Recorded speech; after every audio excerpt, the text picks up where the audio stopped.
মেঘলা ভাবি কল করেছে, বলেছে সে তোমার সাথে দেখা করতে চায়। যে আমাকে অপমান করেছে তার সাথে আমি কেন যাব দেখা করতে? ওর তো এখন অনেক অহংকার বেড়েছে। তাহলে কেন ডাকলো আমাকে? মেঘলা ভাবি নাকি জানতো না তখন তুমি গিয়েছিলে, তাহলে অপমান করার সুযোগ দিত না। এখন তুমি কি বলো, তুমি কি দেখা করবে? না, অনেক যাবে না। মেঘলা যতই ডাকুক না কেন, তুমি ওর সঙ্গে দেখা করতে যাবে না।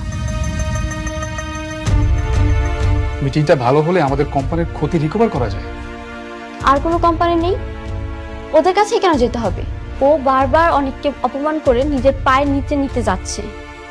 আমি বেঁচে থাকতে সেটা হতে দেব না। আচ্ছা, কাজটা তো আমাদের খুব প্রয়োজন, এখানে তো আমরা আমাদের স্বার্থে যাচ্ছি। কোনো দরকার নেই, প্রয়োজনে আমরা রাস্তায় গিয়ে দাঁড়াবো, তবুও আমি তোমাকে আর লজ্জিত হতে দেব না। তুমি প্লিজ যেও না। বৃষ্টি, টেক ইট ইজি, আমি তো যাচ্ছি না। সাব্বির, মেঘলাকে বলে দিও ওর সাথে দেখা করার ন্যূনতম আগ্রহটুকু আমার নেই। ও সেটা নিজেই ধ্বংস করেছে। ওকে।